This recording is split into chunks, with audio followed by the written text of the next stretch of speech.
Então, propriedade intelectual, né, por NUB, né, é um curso, assim, é um nível inicial, são os primeiros conceitos, as primeiras orientações, né, ao longo dessa semana e da próxima nós vamos ter outros cursos também de capacitação.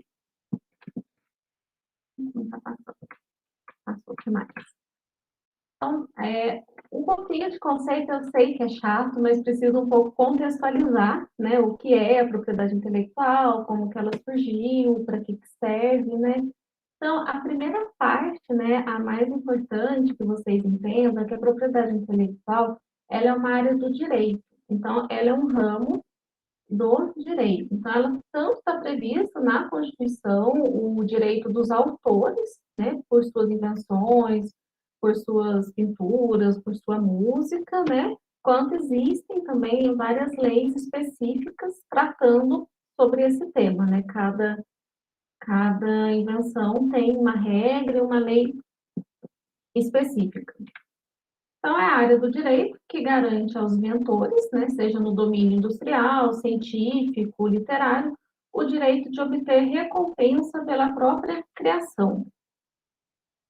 Isso é muito importante para o desenvolvimento do país e, né, para o próprio incentivo do inventor. Então, o que acontece? Quando eu tenho uma propriedade intelectual, eu garanto que por um período de tempo eu usufrua daquilo sozinho.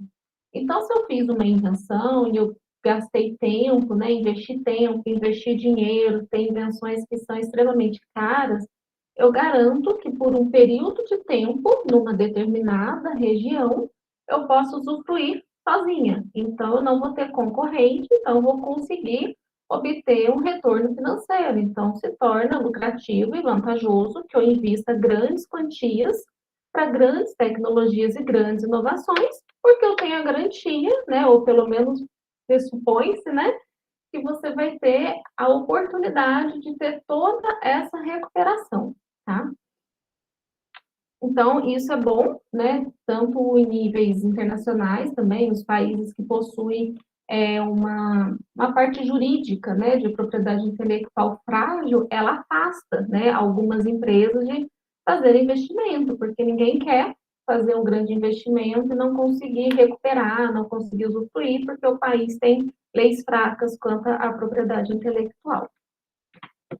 Então, um fator decisivo para o desenvolvimento econômico, né, e sustentável, como eu disse, soma, né, a competitividade, né, os rankings que tem sobre os países, né, os melhores países para empreender, os países mais inovadores, sempre existe, né, essa parte jurídica que eles consideram muito a parte da propriedade intelectual, de quão forte ou fraca é essa proteção dentro do país.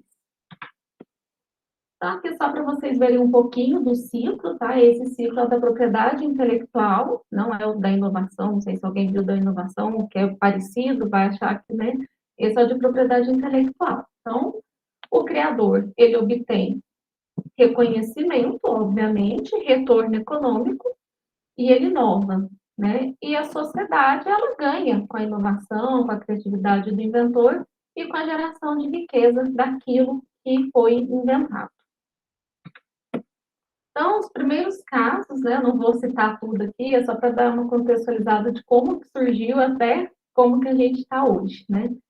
Então, os primeiros casos foi uma proteção de um prato, né? Então, na verdade, foi culinário na uma colônia grega, né? Então, naquela época, eles deram autorização para que essa pessoa, né, nessa colônia, ele produzisse, vendesse, usufruísse sozinho por um período de um ano, né? E a definição deles era que para você ter a proteção intelectual de algo, né, precisava ser novo e útil, né? Hoje em dia a gente ainda tem esse quesito de novidade e o de utilidade mais ou menos, mas ele ainda existe de uma forma subjetiva nos dias de hoje. Então, também não, né? Mas na França, em 1236, também foi feito um privilégio, né? A gente chama que é um privilégio de invenção, um privilégio exclusivo, que uma determinada indústria, ele usufruísse sozinho da tecelagem e tingimento de tecidos pelo prazo de 15 anos. Então, por 15 anos, ele tinha exclusividade de mercado. Também na França, teve um outro caso de instalação de uma fábrica de vidros.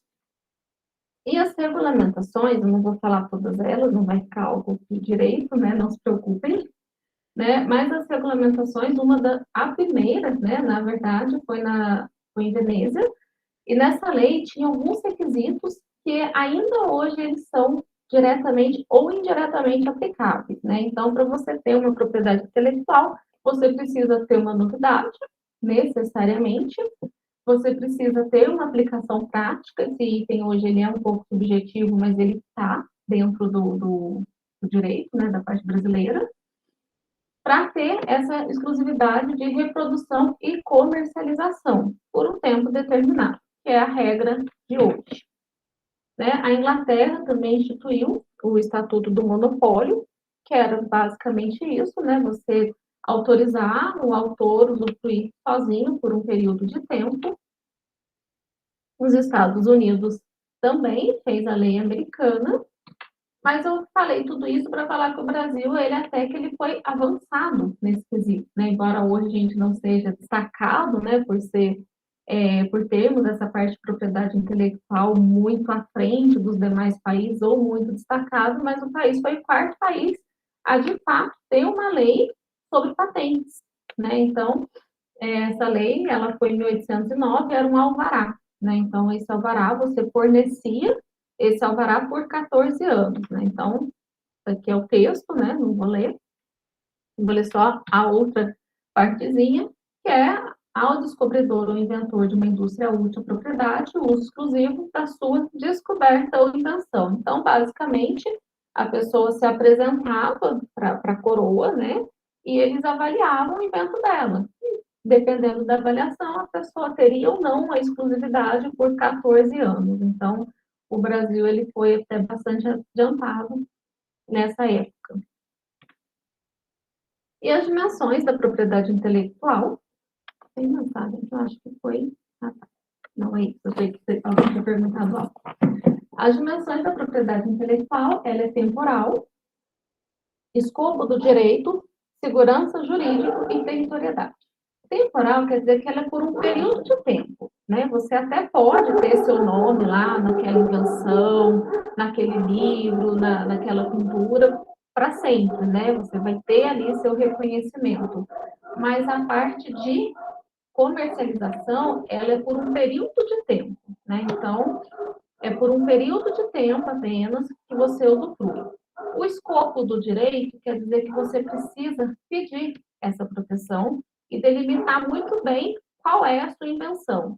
Então, aqui no Brasil, eu preciso fazer isso. Então, eu não posso inventar, sair produzindo e depois que já está produzindo, já está todo mundo sabendo, eu quero a propriedade intelectual daquilo, né? Então, você precisa formalizar, né? É necessário que você tenha uma documentação, que você tenha um registro, que você tenha um pedido, uma aprovação, tá? Então, precisa ter isso. Sem esse documento, sem esse escopo de direito, você não tem como comprovar que você é dono, né? E você precisa fazer essa solicitação.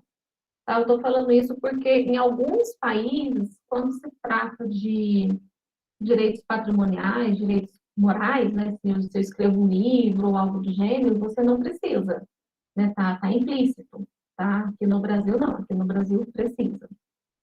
Segurança jurídica, né? Que é aquilo que eu falei. Então, uma lei de proteção forte te dá essa segurança de retorno, de que não vai ter, que não quebra de patente, ou se tiver, você vai ter, né, como contornar essa situação.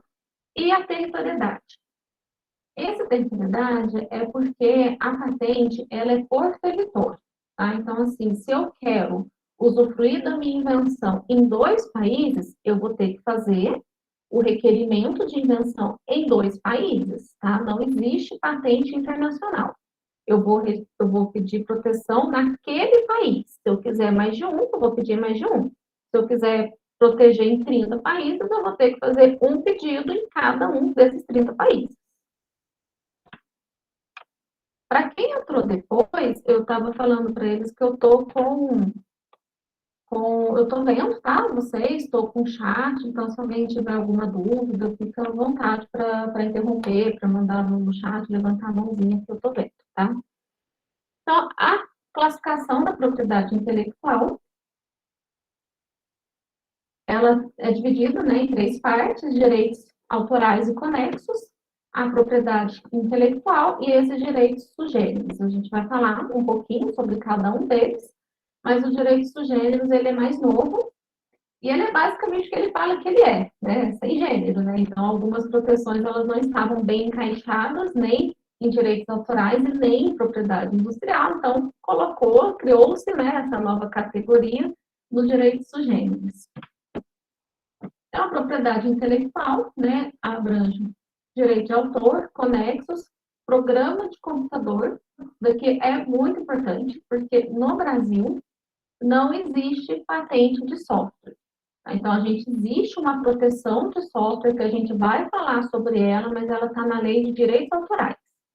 Tem país que existe, tá? Então, algumas regras, elas mudam de país a país. Aqui no Brasil não existe patente de software. Eu até posso ter uma patente que tenha um software envolvido, né? Então, de repente, eu tenho todo um equipamento, eu tenho um software por trás daquele equipamento controlando, né? Mas uma patente puramente do software, das linhas, da função, isso aqui no Brasil a gente não tem.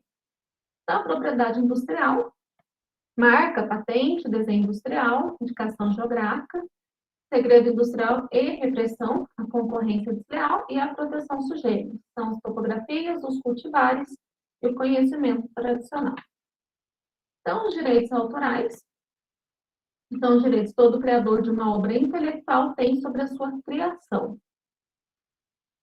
O caso, ele entra muito no ramo artístico, né? Então, é teatro, pintura, música, canção, né? Assim, tanto a partitura, quanto a voz da pessoa, quanto a sinfonia, né? Então, toda essa parte entra em direitos autorais. E aqui, em direitos autorais, a gente tem dois termos que a gente separa.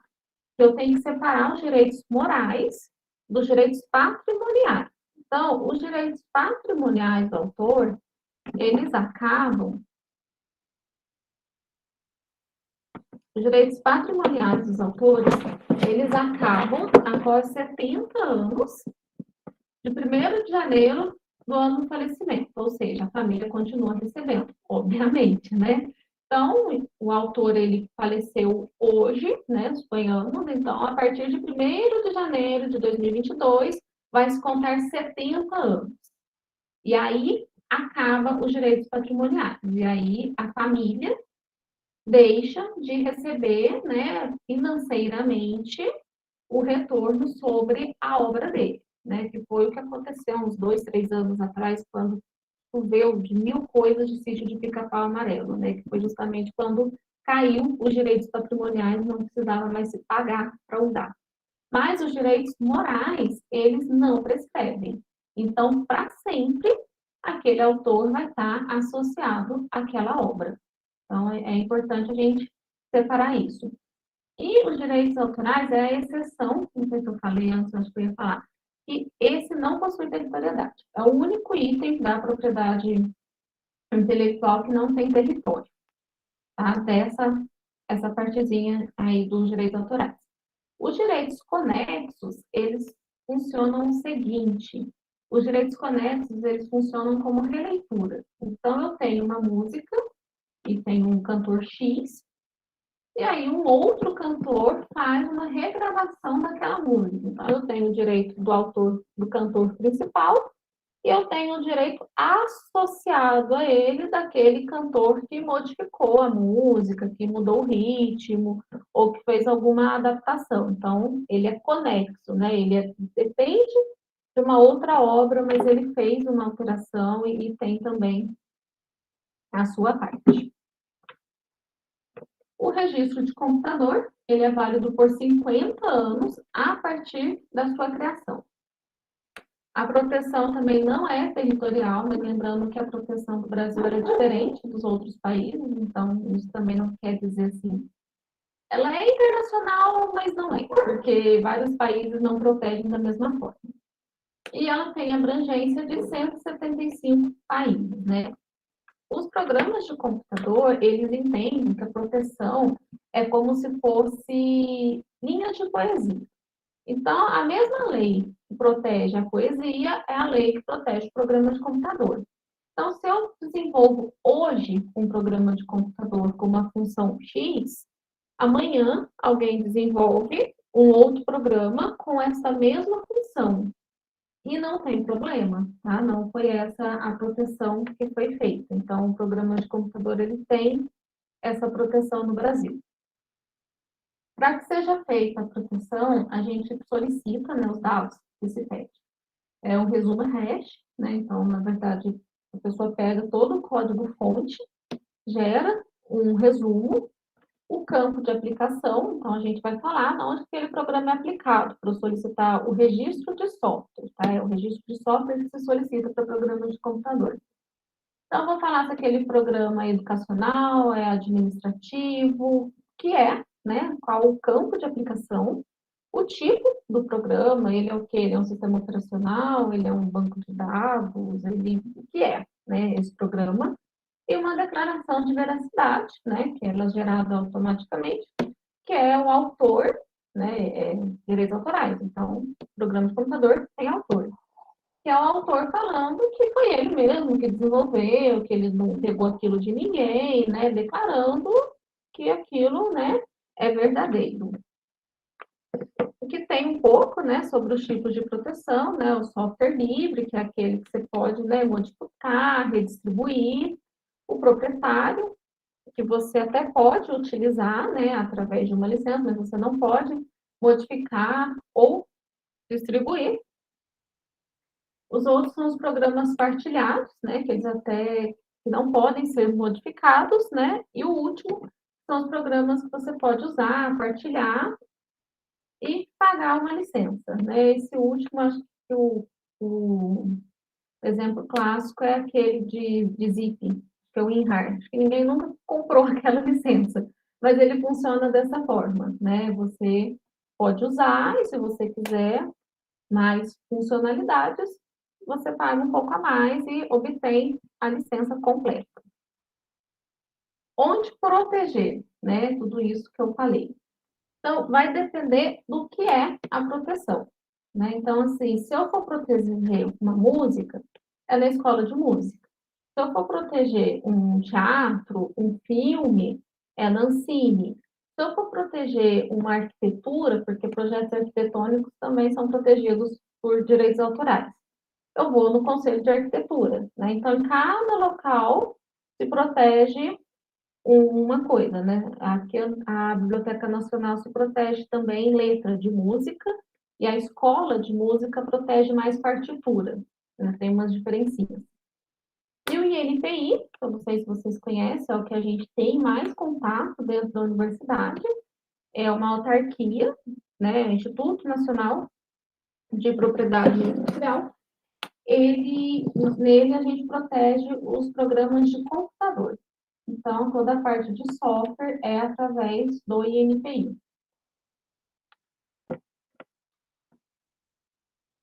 Aqui eu coloquei, né, alguns exemplos, né, de seria brigas, né, mas assim, de discussões recentes acerca dos direitos autorais, né, então acho que há 1 ou 2 meses atrás a Netflix está respondendo um processo por conta do seriado Outer Banks, né, que tem um livro e parece que esse seriado foi inspirado, assim, muito bem inspirado dentro desse livro, né? Então tá a Netflix com o autor desse livro brigando por conta dos direitos autorais, porque se realmente, né, esse seriado tiver características suficientes e ele conseguir comprovar que eles tiveram acesso ao livro dele, a Netflix precisa pagar os direitos autorais para ele, né? Então, se eles tiverem feito uma história que está inspirando, então, se eles tiverem inspirado a história, eles precisam pagar. Mas é importante também, tudo bem que é um livro, o livro ele é comercializado, né? Mas em situações gerais é sempre importante que precisa comprovar se o outro teve acesso à sua obra, né? Então, no caso, se não fosse um livro, de repente, não, eu escrevi, mas eu não publiquei, eu não vendi para ninguém, só estava aqui em casa, dificilmente você conseguiria levar isso na justiça, pedir qualquer tipo de proteção, que você nem tem como comprovar que a pessoa acessou aquele seu documento para poder realizar a cópia, tá? Isso dentro dos direitos autorais. Outro, né, direitos autorais, esse estava há muito tempo, não sei se vocês ouviram falar, estava assim, uma briga, estava mais de 10 anos brigando no justiça. Porque a Google utilizou o código da Java no Android. E aí começou a briga que o Java não era da Google, que a Google precisava pagar, que ela não podia ter utilizado no Android sem autorização, e ficaram mais de 10 anos nessa discussão de direitos autorais. E por fim, né, a Google, isso foi acho que agora, 5 do 4, né, desse ano, e por fim a Google venceu, né? Então ela poderia sim ter utilizado o Java no Android, né? Porque aqui é sempre bom também notar que tem que ter dinheiro envolvido, né? Vamos supor, se eu uso um material para fins didáticos, eu não estou infringindo nada de ninguém. Agora, se eu vendo um curso e eu estou com o material, aí eu já estou. Então, assim, essas avaliações que eles fazem é baseado nisso.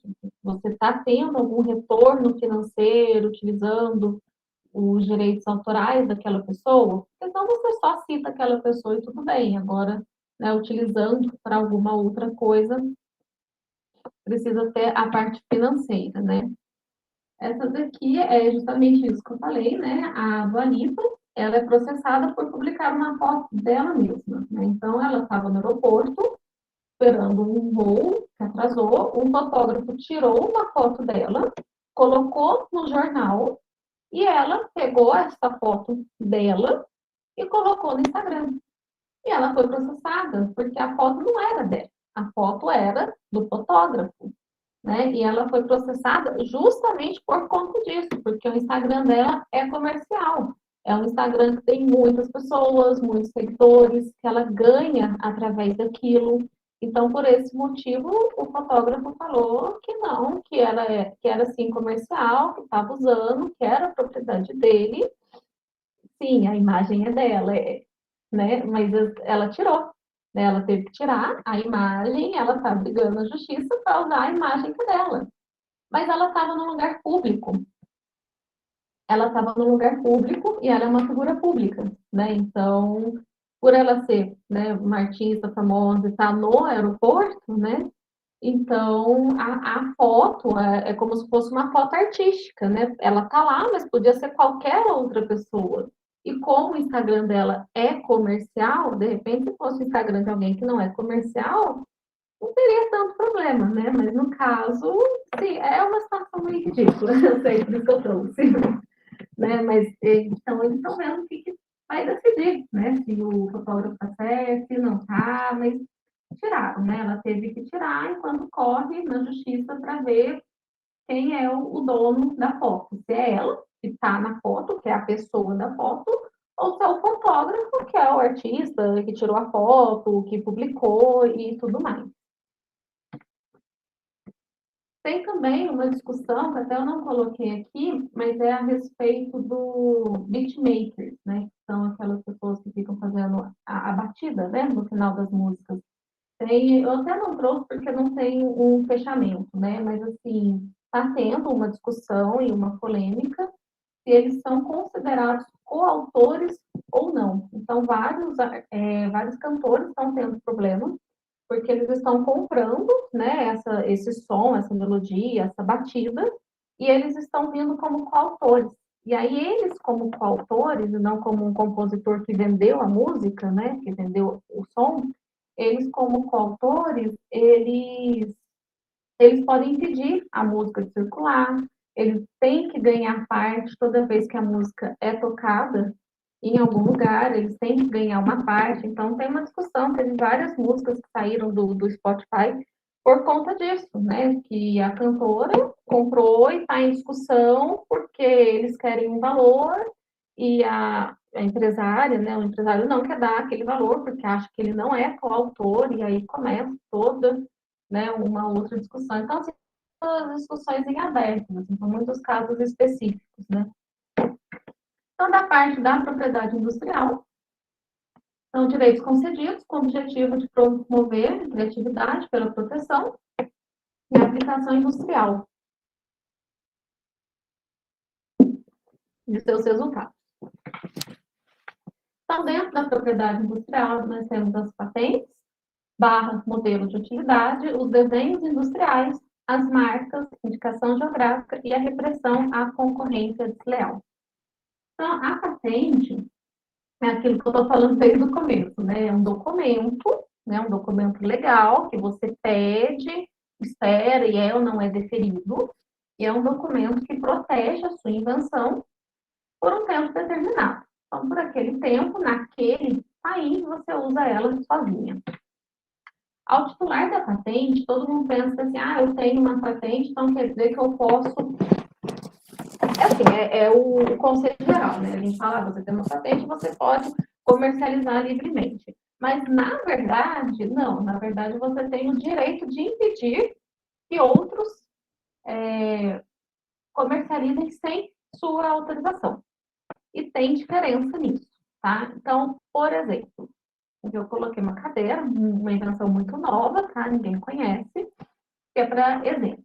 Então, vamos supor que eu desenvolvi a cadeira. E aí, uma outra pessoa foi e desenvolveu a rodinha da cadeira. A pessoa não pode vender a cadeira com a rodinha, porque a cadeira é minha, entende? Então, ela precisa que eu autorize que ela venda a cadeira. Então, ela vai pegar a minha cadeira com a minha autorização, a autorização quer dizer com a minha parte, né? Com a minha retribuição por isso. E aí ela vai me pagar pela minha parte, que é a da minha cadeira, colocar a rodinha na dela e vender. Então, ela não necessariamente pode vender a cadeira com a rodinha, porque ela está entrando na patente que é minha. Mas ela pode impedir que eu coloque rodinhas na minha cadeira, ou que alguém coloque rodinhas no banco, em algum banco, alguma coisa assim. Então, a ideia é essa, né? Então, assim, é sempre bom ver, primeiro, se você não está infringindo a patente de ninguém. Né? Então, muitas das tecnologias, elas entram na patente de outra pessoa, o que não tem problema, é normal, é comum. Só que, então, essa pessoa precisa te autorizar para que você possa comercializar. Então, na verdade, a patente, ela te dá o direito de proibir a comercialização do seu invento, não necessariamente de comercializar.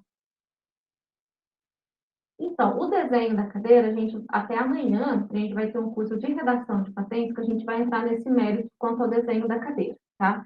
Então, vai depender do que eu protegi da minha cadeira. Se eu protegi da minha cadeira, que a minha cadeira, por exemplo, tem um encosto, um assento e 4 pernas, essa cadeira não é a minha, porque a minha cadeira tem 4 pernas, essa não tem.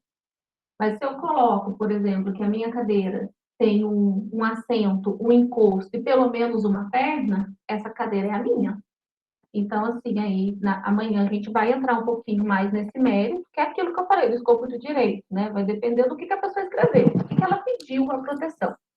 Mas, assim, em termos gerais, o título da patente te dá o direito de impedir que terceiros comercializem. E aí, para que você possa comercializar, você precisa verificar se você não está infringindo o direito de ninguém, porque senão você paga multa, né? E tem que pagar os royalties, pagar retroativo, né? Então, depende muito de como que é. Isso vale para todos os itens dessa cadeira, né? Para a rodinha, para o braço, né? Então, para toda a cadeira e para todos os inventos. Então, no Brasil, né, a lei, ela prevê duas naturezas de patente. A patente de invenção, que é o que a gente comumente chama de patente, né, mas o nome seria patente de invenção. Existe a patente de modelo de utilidade e o certificado de edição, eu vou falar um pouquinho dele depois, mas ele não é necessariamente uma outra natureza, porque o certificado de invenção, de edição, eu faço dentro do meu mesmo pedido. Então, assim, eu fiz um pedido de patente e eu quero complementar. Eu faço um certificado de edição. Então, ele é um complemento, ele sempre vai andar junto com o pedido principal, então ele não chega a ser uma nova natureza. Assim, esqueci, né? Esqueci de algo, quero colocar mais alguma coisa, e aí você tem um tempo certo para fazer esse complemento. Então, ele não chega a ser uma categoria, mas existe o certificado de adição. Então, uma invenção, né, pode ser definida como uma nova solução para um problema técnico específico dentro de um determinado campo tecnológico. Então, aquilo que é novo dentro do campo tecnológico. Então, aqui, no caso, vários, né, celulares não, desculpa, telefones, né? Então, cada um desses telefones, eles tiveram uma novidade ao anterior, né? Então, um colocou o disco, o outro é sem fio, cada um deles teve em cima, né, da ideia principal, da função do telefone, mas cada um deles teve uma novidade, né, teve um avanço tecnológico suficiente frente ao outro telefone.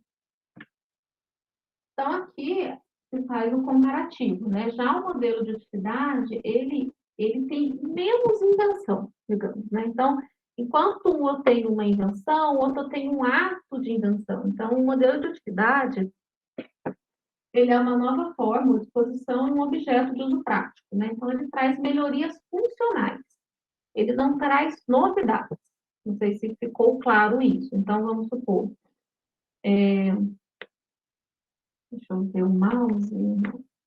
Aquele mouse, deixa eu pensar, não, esse exemplo não ia ser bom, mas, por exemplo, o mouse normal, ele é uma invenção. O mouse sem fio, ele pode ser considerado uma invenção, porque ele tem uma outra tecnologia, né? Mas, por exemplo, de repente, se eu pego esse mouse, só acrescento um botãozinho ali do lado, põe a rodinha no meio, só para dar uma melhoria funcional, ele já é um modelo de utilidade. Tá? Então, o modelo de utilidade, ele traz melhoria funcional, enquanto a invenção é uma novidade, é uma nova tecnologia, uma nova técnica. Então, a finalidade, né, conceder a forma de proteção e encorajar as empresas a continuar o desenvolvimento, como eu disse, para torná-los comercializáveis, né? Então, o modelo tem de pedir autorização. Não entendi a pergunta. No caso do modelo de utilidade, tem de pedir autorização para o de invenção? Não. Ah, tá, entendi. Não, você não precisa, tá? O que vai acontecer é o seguinte: se a invenção ainda estiver vigente, aí sim, você tem que pedir autorização. Mas, assim, para fazer, eu não peço autorização, tá? Então, eu posso pegar qualquer objeto que existe hoje, posso estudar, posso realizar um depósito no NPI e posso obter uma patente em cima daquele objeto. Para isso, eu não preciso de autorização de ninguém. Depois que esse objeto ele for definido, que eu de fato tiver uma patente, e se eu quiser vender, que é a ideia até da patente, né, ela é para vender, aí sim, aí se, né, essa invenção principal ainda estiver vigente, né, ainda estiver no período que ela vale, aí eu preciso da autorização dela. E aí essa autorização ela pode me dar, pode falar que tipo, tudo bem, pode incrementar a minha invenção, pode vender em troca de, né? E aí, assim, troca de os royalties, né? Então, você vai, eu quero, sei lá, 20 mil por ano, eu quero 5% do seu lucro, eu quero, não sei, né? Aí, isso são os royalties, né?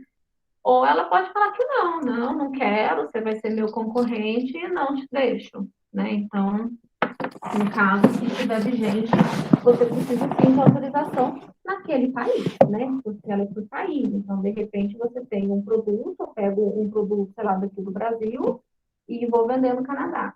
Lá a pessoa não tem proteção, então lá eu posso vender. Eu não vou ter exclusividade, qualquer um pode vender lá, né? Mas ele não pode me impedir, ele pode me impedir dentro do Brasil.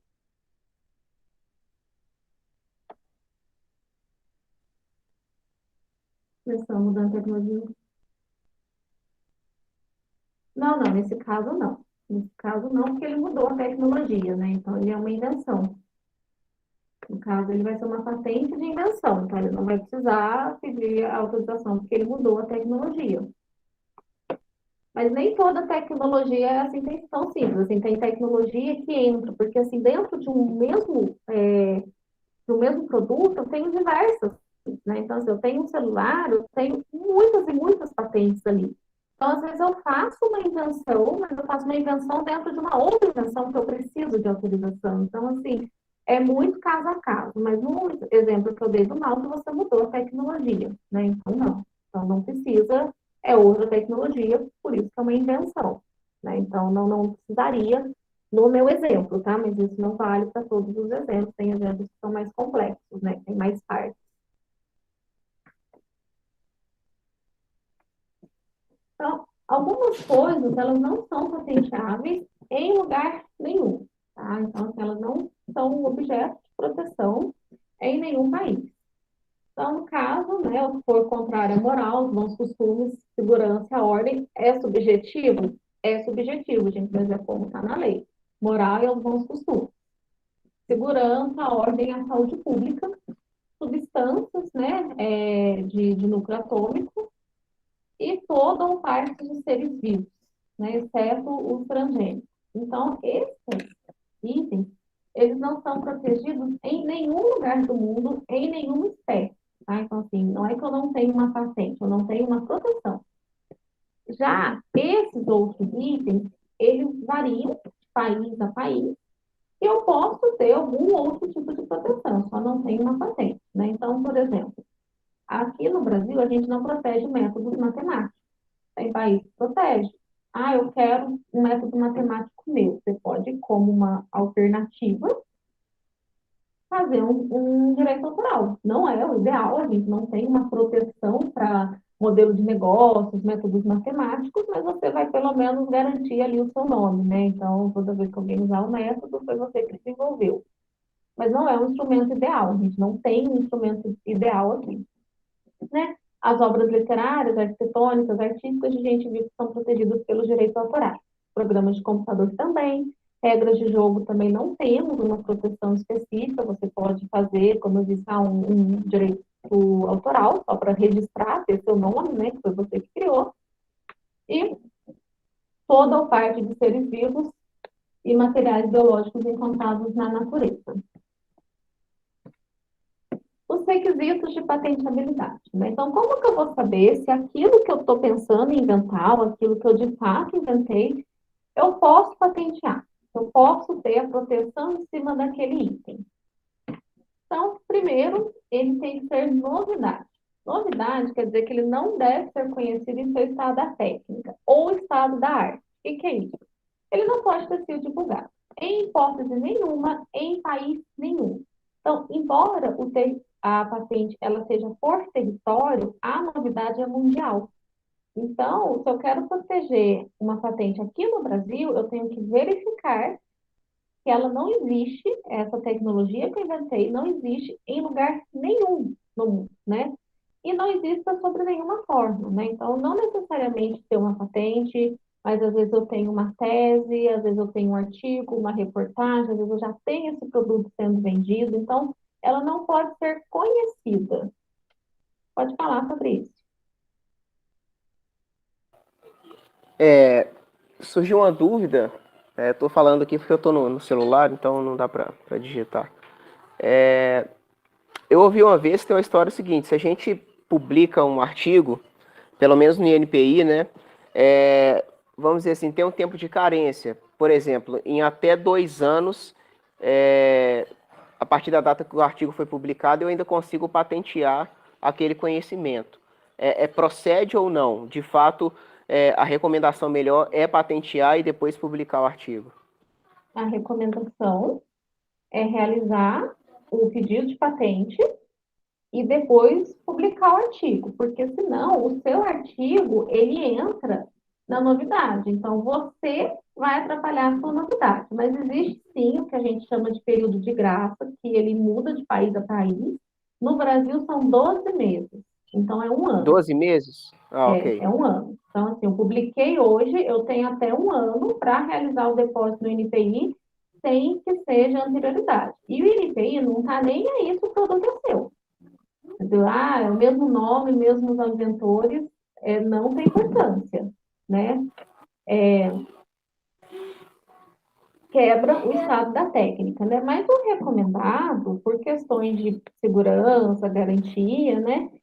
é que seja realizada a proteção antes do artigo, inclusive com tese, né? Então, tem aluno de mestrado, de doutorado, que de repente tem alguma tese que é objeto de patente, ou que pode ser que seja, não tenho essa certeza. A gente também orienta que se faça banca fechada, né? Então, você vai fazer uma banca só ali com os membros, eles vão assinar um termo e esse documento não vai para a biblioteca, não vai ser publicado, justamente para não atrapalhar a anterioridade. Sim, sim. Comigo aconteceu isso. Eu só tinha dúvida em relação a esse período, de quanto tempo, se Sim. por acaso a gente precisasse publicar rapidamente, né, que poderia pedir o depósito de Tem sim. patente, ok? Então Tem tá, uns 9 obrigado. meses. Nada. Então, novidade, né? Não conhecido em seu estado. Tá? Tá? E atividade inventiva. A atividade inventiva, ela é um conceito bastante subjetivo, na verdade, tá? Mas é assim, é o que um técnico, e a definição é essa, tá? A sua tecnologia, né, ela tem atividade inventiva se um técnico na área considera ela não óbvia. Ou seja, a hora que chegar no INPI, o técnico da área, ele vai avaliar e vai falar, olha, mas isso daqui, ele parece que é óbvio, ele vê só diminuiu de tamanho, só juntou peças, não trouxe efeito novo, não resolveu o problema. Então, mesmo que não exista, assim, no sentido de ser novidade, ele não teve uma atividade inventiva. Então, eles acabam reprovando, né? O primeiro indício para você saber se a sua tecnologia teve atividade inventiva é saber se solucionou um problema. Então, se existia um problema técnico e esse problema técnico foi solucionado, é porque você tinha atividade inventiva, porque se fosse óbvio, o problema não existiria, né? Então, alguns itens, eles dão indício, né, que possa ter essa atividade inventiva, mas é um pouco subjetivo, tá? É um item, assim, que tem algumas controvérsias, né? Então, não tem assim, gente, em aspectos gerais, tá? Claro que cada caso é um caso, mas em aspectos gerais, não tem atividade inventiva quando não se tem efeito técnico novo. Ou mera justaposição de meios conhecidos. Então, aqui o cabide, que é conhecido, com o prendedor, também é conhecido, não trouxe melhoria funcional, não otimizou, não trouxe melhorias, né? Mera mudança de forma e proporção. Claro que aí tem aqueles casos de, não, eu tinha uma máquina enorme e eu reduzi ela em não sei quantos por cento, e antes uma máquina que eu não conseguia carregar, agora eu consigo, agora ela é portátil. Então, assim, caso a caso. Mas, de maneira geral, quando se muda, né, a forma ou a proporção, e isso não traz nenhum tipo de melhoria, não teve atividade inventiva.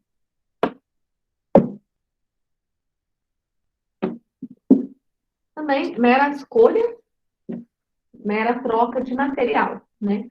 Ou seja, isso é muito usado na área de química, né? Então, eu tenho algo de química com um composto X.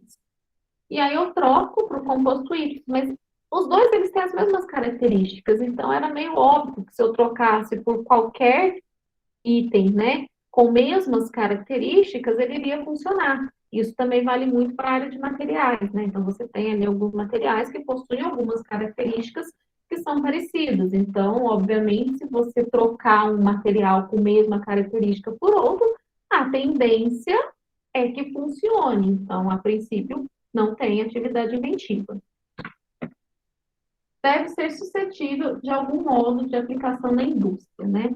Esse item, ele quer dizer que você consegue, tem que conseguir fazer ele em escala. Então, aqui você já tirou tudo que é manual.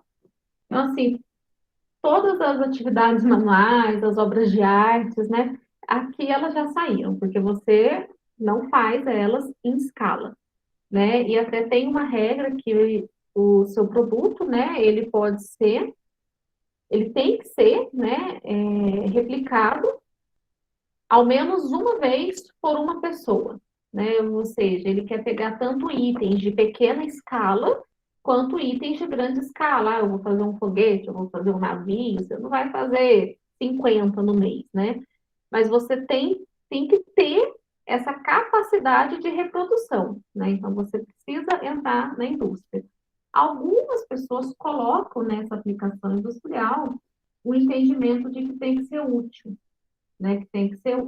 Então, assim, como eu falei, não é explícito, tá? Na prática, você só tem que provar essa capacidade de reprodução, de escala, de indústria, mas implicitamente algumas pessoas entendem que na aplicação industrial você também está ali colocando o critério de utilidade. Então, às vezes uma invenção super legal, mas que a princípio não tem utilidade, ela não funcionaria. Da mesma forma,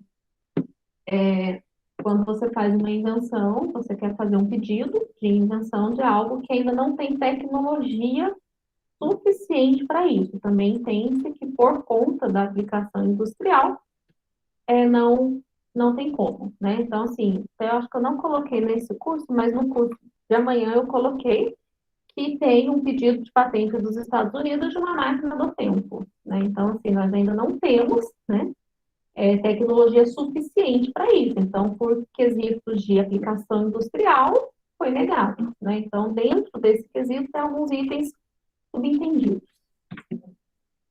Como saber se é novidade? Né?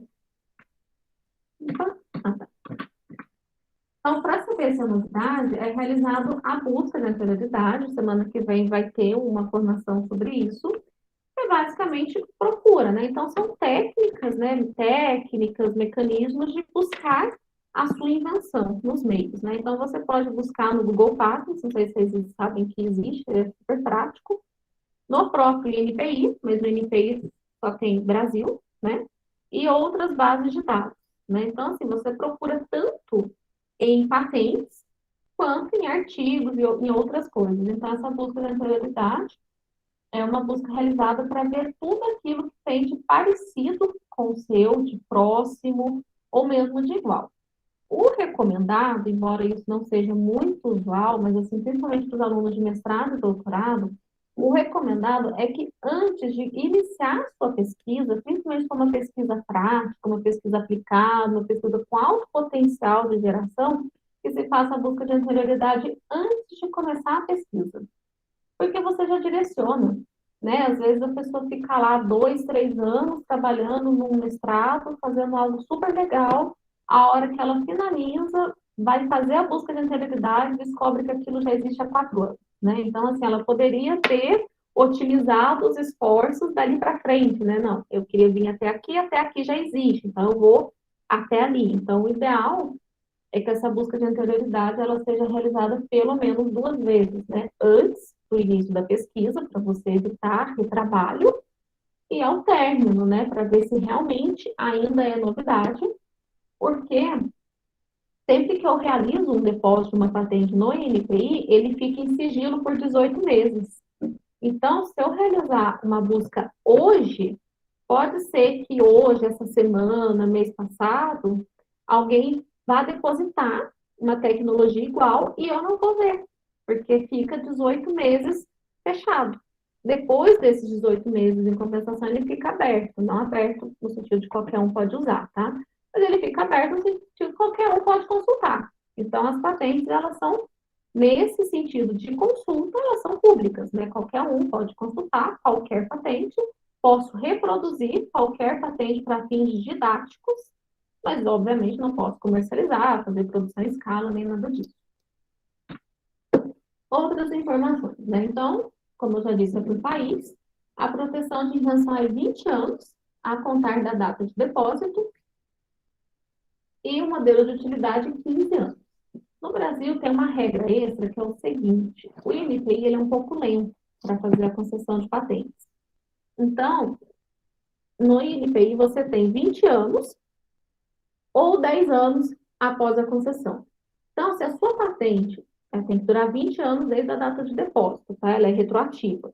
Mas se ela demorou 12 anos para ser deferida, eu vou ter pelo menos 10 anos. Então, o INPI faz uma regra para garantir que por pelo menos 10 anos você tenha a carta patente. Está melhorando, eles estão fazendo alguns sistemas para melhorar um pouco, né, para agilizar, esse deferimento, mas somente com o depósito a gente já consegue realizar os licenciamentos e a transferência. A gente não necessariamente precisa esperar. Então, eu fiz uma tecnologia hoje, eu quero comercializar, eu quero autorizar que uma empresa comercialize, eu não preciso esperar 20 anos, né? Ou 10 anos, ou 8 anos. A gente já pode fazer isso de forma imediata. Obviamente, não licenciando a patente, porque eu não tenho a patente, mas licenciando a tecnologia, que tem a expectativa da patente. Então, assim, existe essa possibilidade, até porque essa área, nessas áreas, assim, de novidade, né, você não pode esperar, né? Vou esperar 9 anos. 9 anos, ele vai estar interessado no produto. Como solicitar, né?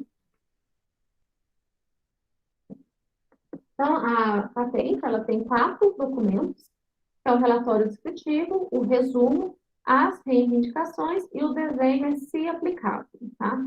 Se eu fizer um modelo de utilidade, eu necessariamente preciso colocar os desenhos.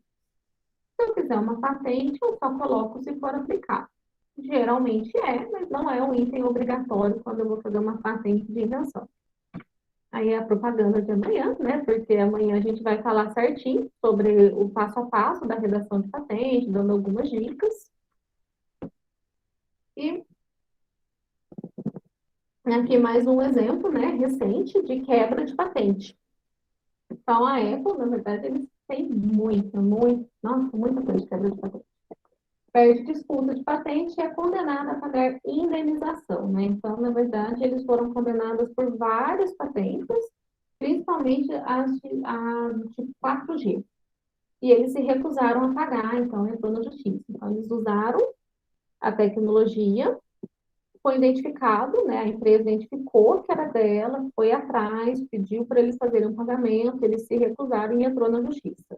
Aqui no Brasil, nós não temos um escritório de propriedade, assim, industrial para avaliar esses casos, tá? Mas em vários países existe, são os advogados especialistas. Então, eu tenho um advogado, um juiz específico da área de propriedade intelectual e essa pessoa é formada em alguma área técnica. Então, de repente, o cara é engenheiro mecânico e advogado, né? Ou físico e advogado. Então, assim, você tem um tribunal técnico de pessoas com formações nas duas áreas, né? Tanto com a formação na parte de direito, para saber o escopo da proteção, quanto na formação técnica, para saber se tecnicamente uma invenção entra na outra, porque é necessário o conhecimento nessas duas áreas, então são feitos alguns comitês especiais com essas pessoas, né? Aqui no Brasil, não sei de caso desse tipo, acredito que não tem.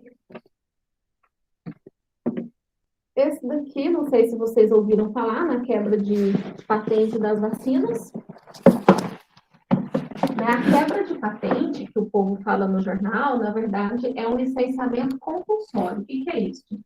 É um licenciamento obrigatório, entendeu? Eu vou te pagar, mas você vai licenciar. Você não pode recusar a disponibilizar a sua tecnologia para mim, né? Então, é a quebra de patente que se chama. Então, no começo da pandemia, né, o Brasil e vários outros países estavam contrário à quebra de patente, por achar que isso enfraqueceria, né, a toda a comunidade, né, deixaria a legislação fraca e tudo mais.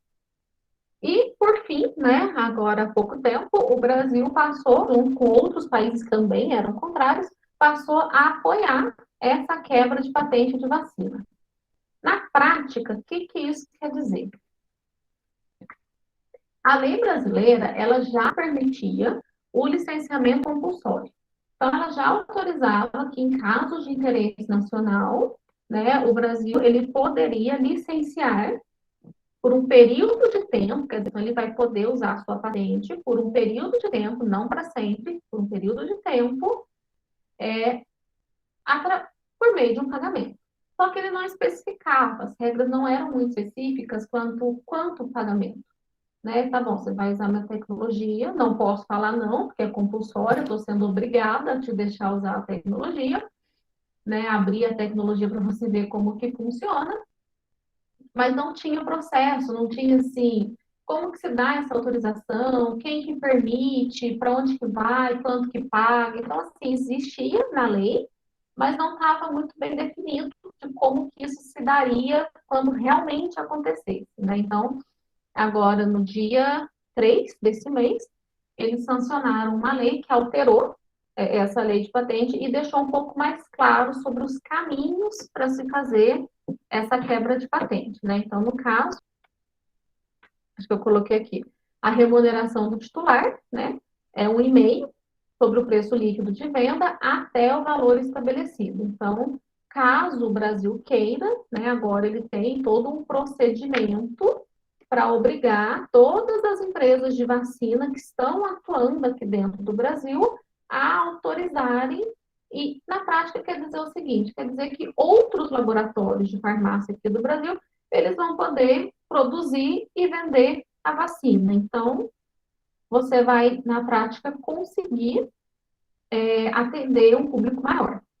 E aí tem toda a controvérsia de que você precisa ter insumo, você precisa ter capacidade técnica, eu não vou entrar nesse mérito, tá? Mas é só para vocês saberem que esse mês a lei ela foi ajustada, então agora já existe uma maneira prática de fazer isso funcionar e se tiver o interesse em fazer a quebra de patente, que é esse licenciamento por um tempo determinado, depois volta para o monopólio da empresa, já tem como o Brasil fazer isso, junto com outros países que também estão defendendo isso.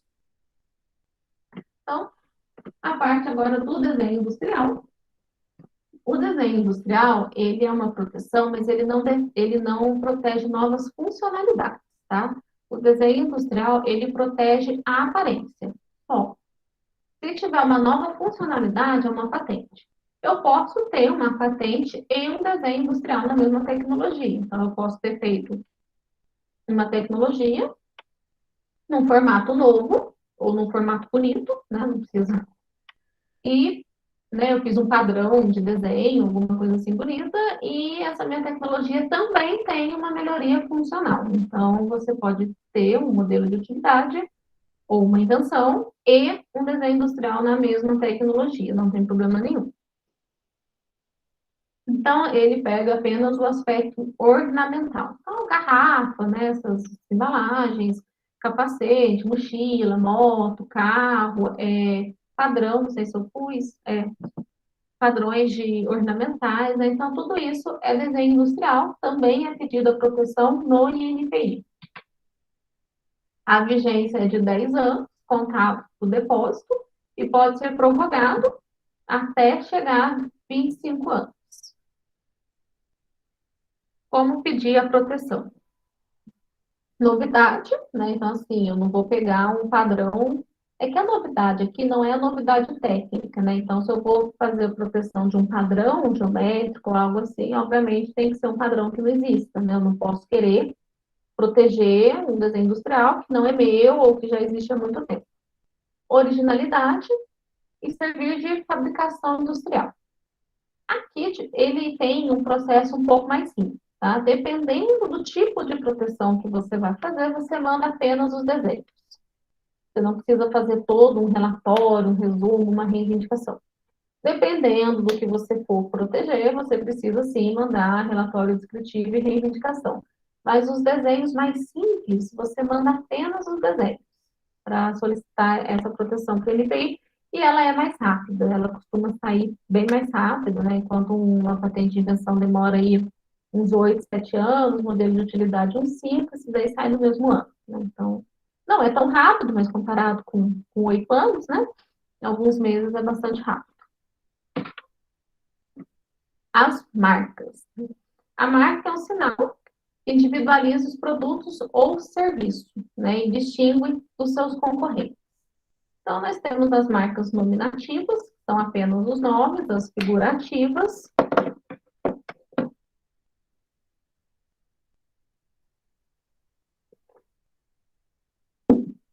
As marcas mistas e a tridimensional.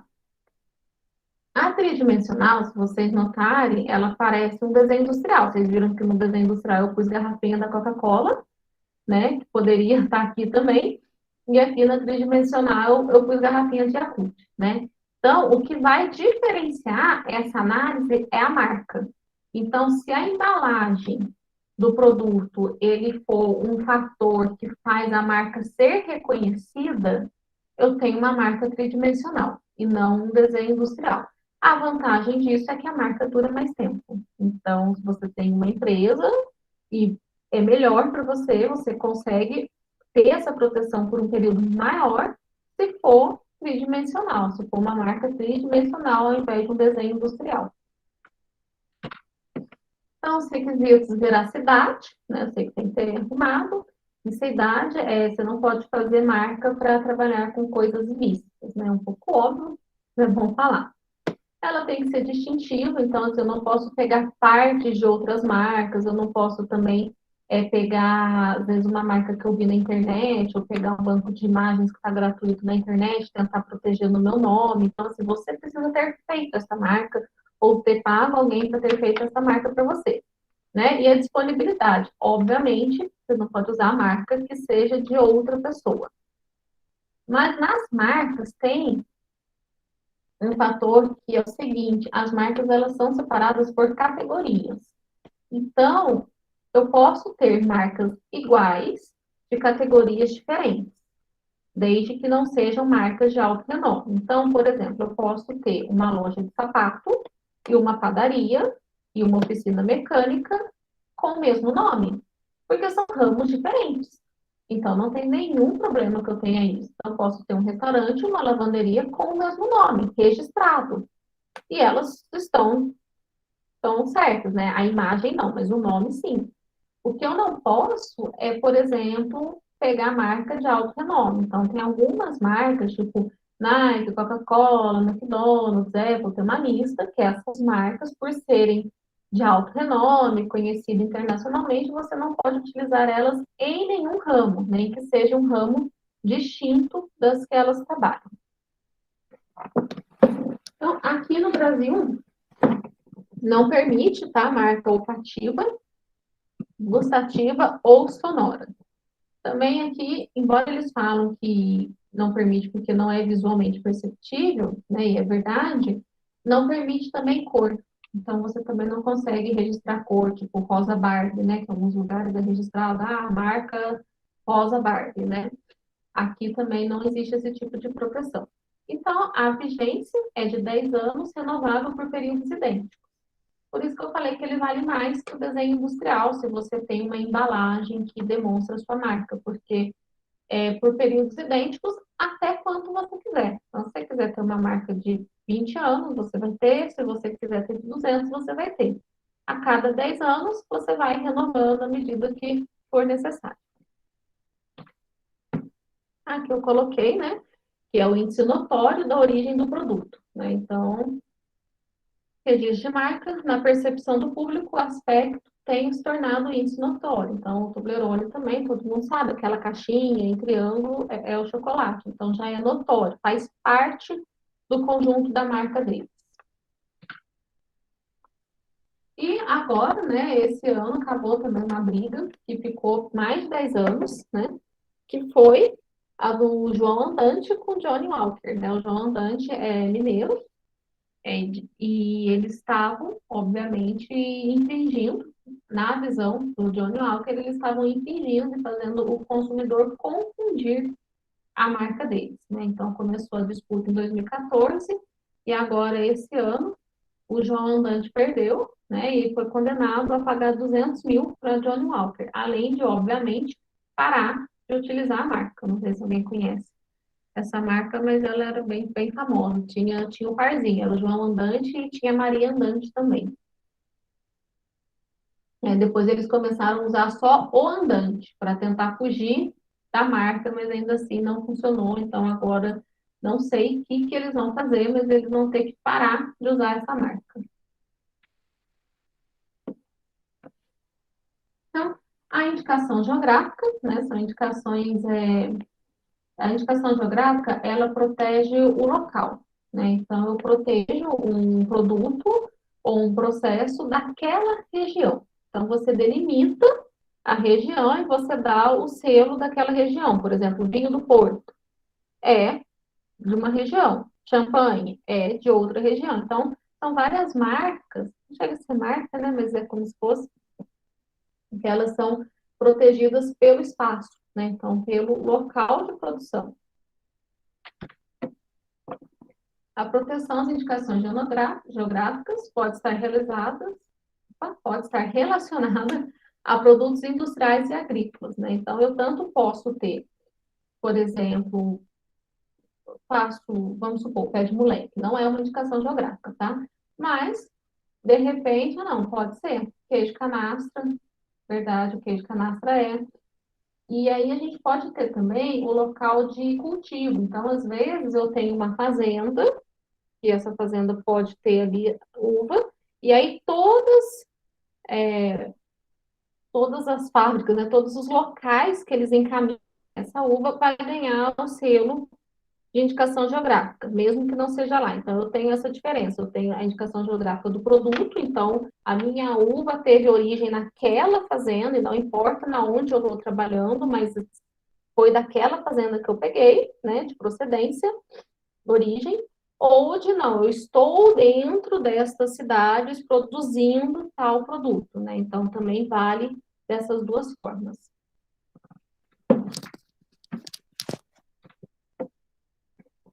Eu não sei se vocês sabem, né? Isso daqui são as indicações geográficas do Brasil, que tem a cachaça, né? Então, tem a cachaça dessas três regiões, que podem ser chamadas de cachaça, né? O resto não é cachaça, vai ter que chamar de outro nome.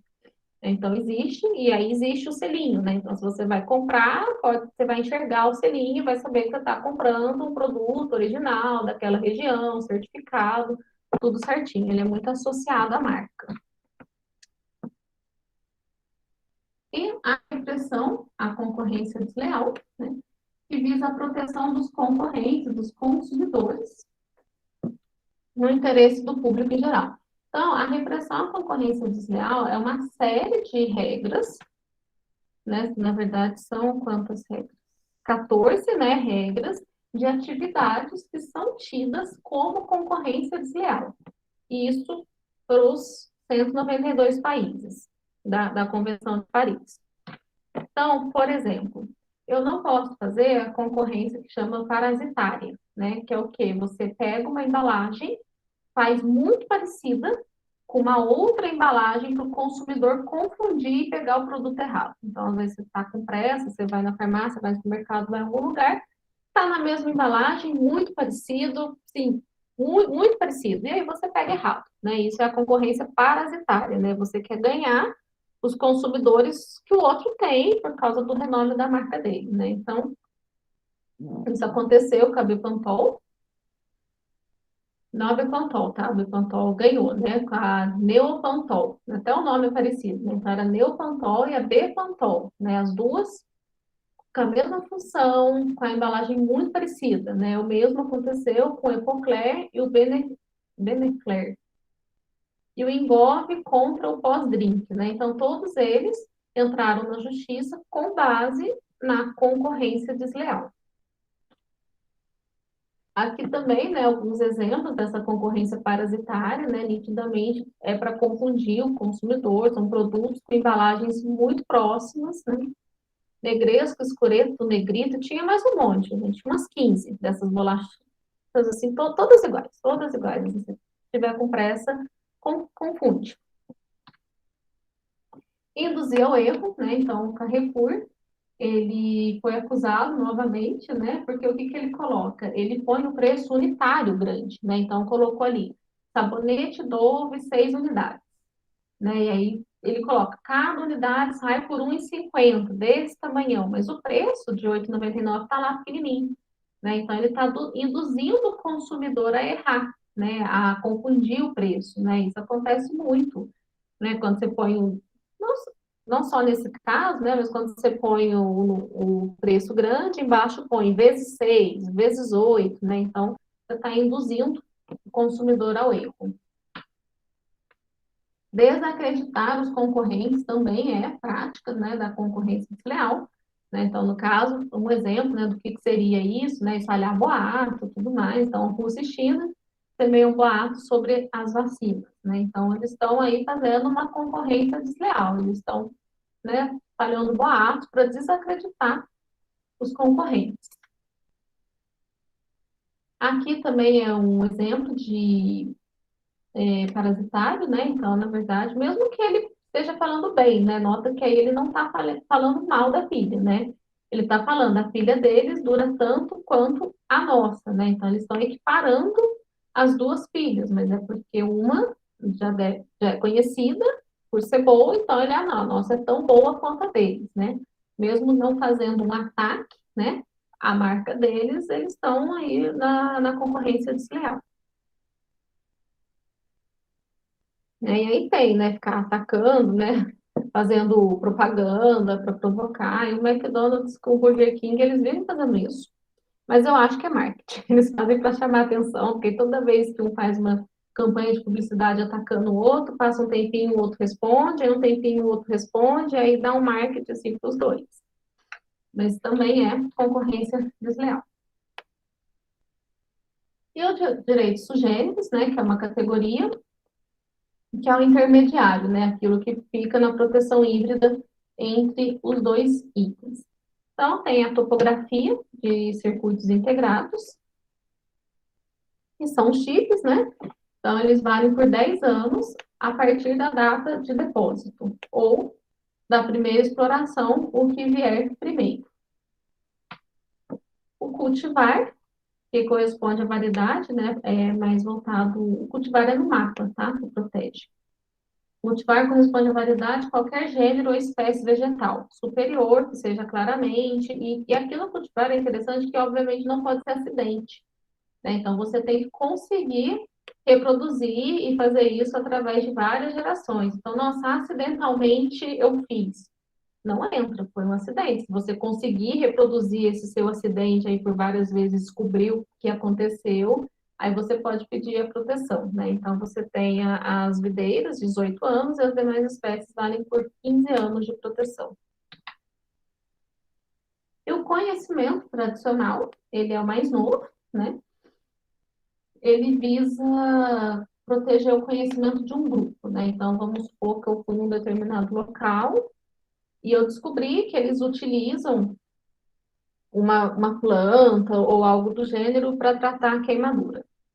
E aí eu vou, pego aquela planta e utilizo, faço um remédio, faço uma pomada e começo a vender. O conhecimento não era meu, o conhecimento era daquele grupo, aquele grupo que sabia disso, eu me apropriei.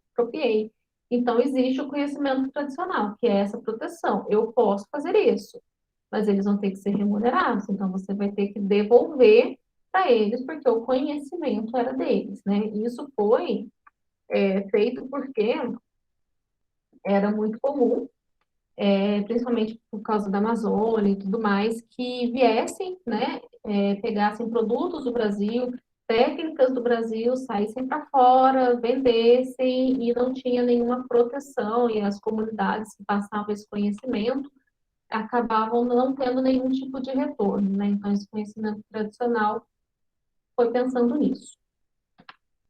E, por fim, né, já para finalizar, acho que já está finalizando, é a diferença entre invenção e novidade, né? Então, a invenção é aquilo, né, que eu falei, eu fiz de novo, eu tenho a atividade inventiva, tenho a parte de aplicação industrial, é útil, né? Então, eu fiz uma invenção, mas ela só vai se tornar uma inovação quando ela, de fato, entrar no mercado. Então, ela só é uma inovação quando o mercado receber ela. Então, ela vai entrar no mercado, vai ser bem aceita, e aí ela vai se tornar uma inovação. E aí, dependendo do grau, né, de aceite, do nível de aceite do mercado, aí você tem uma inovação incremental, tem uma inovação disruptiva, qual tipo de inovação que eu vou ter, né? Até eu esqueci de comentar, mas é algo interessante que a quebra de patente, ela pode ser feita quando você também não está comercializando.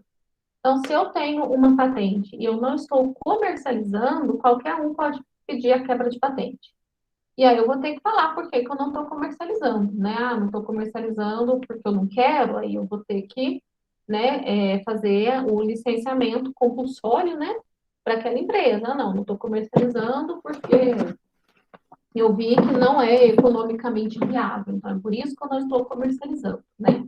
Então não tem problema, né? Então você, então, para ver o nível de importância de entrar no mercado, né? Então, a ideia da patente é entrar no mercado, é comercializar, senão você pode até perder caso algum terceiro venha solicitar, né? Então, aqui eu coloquei, né, os passinhos, né, do que seria. Então, você faz a descoberta, a mobilização, avalia, experimenta, né? Então, descobri, vou avaliar, vou experimentar, vou testar, comercializa e aí você vai fazendo o acompanhamento, tá? Mas acho que é o ponto assim, mais importante, né, que vocês saibam porque como a gente está numa universidade, tudo é muito acadêmico, né? É muito importante que a gente saiba que a patente ela é totalmente o contrário, tá? Ela é comercial, ela não é acadêmica. Amanhã, quem for fazer o curso de redação de patente, vocês vão ver que não tem nada a ver escrever uma patente com a escrita de um artigo, né? E aí aqui depois como que você entra no mercado, né? Vocês, assim, docentes, alunos, né? Principalmente os docentes, né? Então a gente pode fazer, né? Eu tenho uma patente, o que eu posso fazer? Eu posso fazer um contrato de licenciamento com uma empresa X, então eu vou permitir que essa empresa X usufrua da tecnologia e eu vou receber algo em troca por isso. Eu posso criar uma empresa e eu mesma desenvolver essa tecnologia e vender também é uma possibilidade. Uma possibilidade também que tem para a Unifei, especialmente para os docentes, é o trabalho em conjunto. Então, eu vou desenvolver uma inovação em conjunto com uma empresa. Então, eu já vou buscar uma necessidade que o mercado tenha com a minha especialidade, eu vou fazer um convênio com essa empresa. Então, eu vou né, acordar, né, vou fazer um convênio, olha, vamos estudar para resolver este seu problema, né, porque daí você já meio que fecha, né, você já está fazendo a pesquisa, o desenvolvimento para aplicação no mercado. Então, geralmente, quando nascem pesquisa e invenções dentro de convênio, elas já são comercializáveis mais fáceis, já ficam dentro da própria empresa. No mais, como que a Unifei pode auxiliar, né, nesse processo. Então, tem as visitas técnicas à biblioteca, temos os projetos de extensão, de cultura, os laboratórios, acesso à pesquisa, as bolsas, né, a estrutura administrativa, financeiramente também existem algumas bolsas de empreendedorismo dentro da BI, né, que a gente faz o edital anual para essas bolsas. E no mais é isso, né? Se alguém quiser conhecer, né, assim, tirar mais dúvidas, conhecer a Plex, conhecer o NIT, de repente levar, né, algum documento para que a gente auxilie na busca de autoridade, vocês podem ficar à vontade. Eu queria saber se alguém tem alguma dúvida, alguma pergunta.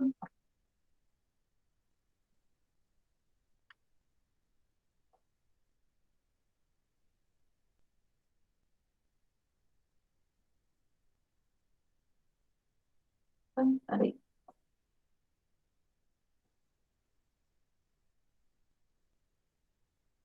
Você pode falar aí. Primeiramente, gostaria de saber o seu nome. Eu perdi teu nome. Thaisa. Thaisa. Thaisa, obrigado pela sua apresentação, muito boa, muito interessante. A minha primeira pergunta é: quantas patentes, carta patentes, a Unifei recebeu nos últimos 10 anos? Nos últimos 10, a gente tem desde 2006 o NIT, tá? Não, mas são pedidos, né? São pedidos, né? 2000. Patentes, a gente tem 5, porque é demorado, né? Como o NIT ele é de 2006 e as patentes levam aí bastante tempo, né? Em 2006 não teve nenhum pedido, né? Os pedidos mesmo começaram a aumentar na Unifei. Em 2011 teve um pico, 2018 teve outro pico, né? Então, assim, patentes mesmo, nós temos 5. Pedidos de patente tem 132 ainda para serem analisados pelo INPI. Software tem mais, assim, mas é porque o software ele é mais rápido, a gente tem cerca de 50 registros de software já finalizados. Tá. Eu tenho uma outra curiosidade também, é o seguinte: durante a sua apresentação, você falou que o pessoal normalmente faz a patente antes de apresentar os produtos ou divulgá-los nos meios científicos. Mas eu vejo, né, aqui nas pesquisas, a gente vê demais patentes, tá certo, feitas muito depois das ideias terem surgido, né? Por exemplo, tem uma empresa enorme chamada Eaton, nos Estados Unidos, que faz muitas patentes, e eu vejo aqui várias patentes dela, algumas, inclusive, que estão numa área que eu pesquisei, e que ocorreram bem depois da apresentação das ideias dentro do mundo científico, né? Então, eu fiquei na dúvida, né? Embora você tenha dito isso, eu fiquei na dúvida. Eu mesmo desenvolvi alguma coisa, preparei o material, mas nem entreguei para vocês, porque eu fiquei pensando nisso. Bom, alguém já fez fora, eu posso fazer aqui também? Se a pessoa fez fora, a gente não pode fazer aqui, tá? Mas, assim, quanto a isso, às vezes o que acontece, até uma recomendação que às vezes a gente dá, é de não colocar toda a invenção. Então, vamos supor, eu preciso muito fazer um artigo, porque, senão, não estou falando que fez o caso da empresa, tá? Mas só para você entender. Você não coloca todas as informações lá dentro. Então, eu posso falar, olha, eu tinha um problema X, eu resolvi esse problema X, mas você não fala como você resolveu. Então, na verdade, você fez um artigo, mas você não deu condições suficientes para falar como foi resolvido. Então, o seu estado da técnica, a sua novidade, ficou fechadinha. Você fez um artigo, mas você não contou a novidade. Você contou o que você fez, contou seus resultados, mas você não pôs a novidade lá dentro. Então, você não quebrou, né, a sua anterioridade. Né? Qual que era a outra Aí, pergunta mesmo? Desculpa. sim, tem uma outra dúvida. Do jeito que você falou, a gente não conseguiria publicar, porque o comunicado científico, ele não é como as novelas que você esconde, os jogos. Na verdade, você tem que explicitar, caso contrário, as pessoas não tem jeito, tá? Mas, como você falou que existe territorialidade nas patentes, por que algo que foi patenteado fora não pode ser patenteado em outros locais? Já que aquele produto ele está protegido lá fora, em outro país. Então, por que não pode ser protegido um produto similar ou parecido com aquele, né? Quer dizer, similar àquele em outro local? Então, por causa da novidade. Não é uma regra justa, concordo, né? Mas, assim, a novidade, ela é mundial.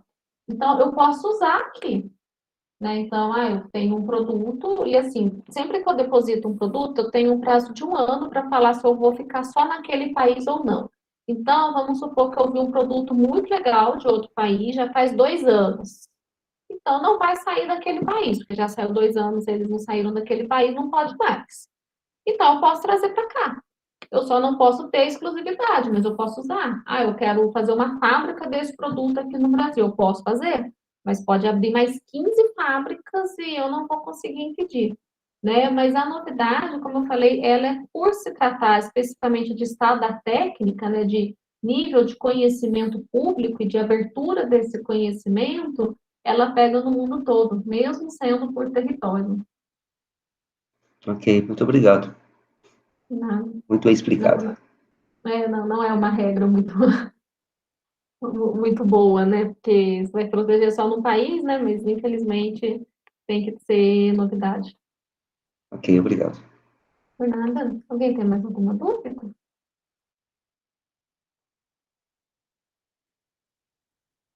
Bom, gente, então é isso. Eu vou parar a gravação.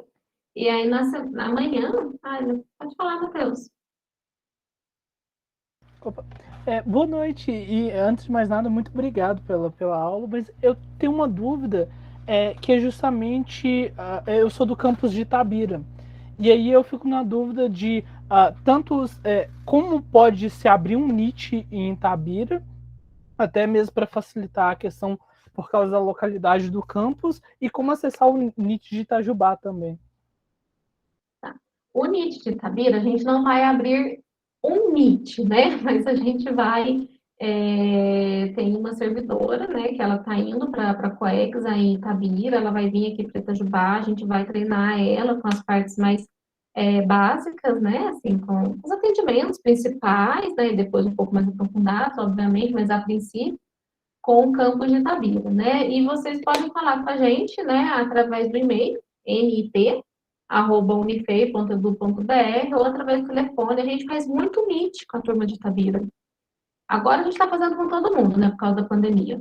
Mas antes da pandemia a gente fazia muito, né, muito mesmo, justamente porque o NIT ele fica aqui em Itajubá, mas ele atende os dois campos. Mas acho que no máximo daqui um mês e meio, vocês já vão ter não um NIT, né, mas algumas funções do NIT já aí mais próximas de vocês em Itabira.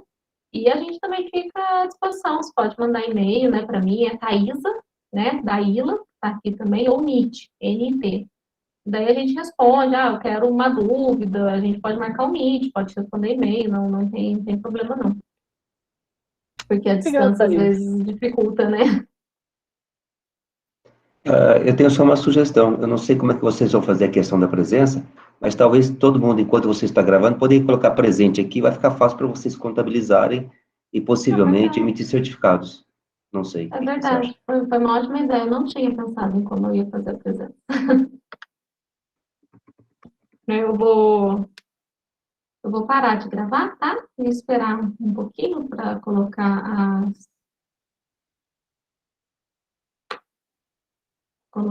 as presenças por conta do certificado, né? Mas não parou de gravar por quê, gente? Não, mas Cancelei já. seria bom você não parar de gravar, não, sabe por quê? Seria Ah, interessante, porque junto com a gravação sai um arquivo texto. sai o arquivo, se eu paro de gravar, eu não vejo. Isso, e aí o arquivo texto você tem o nome de todas as pessoas com presente.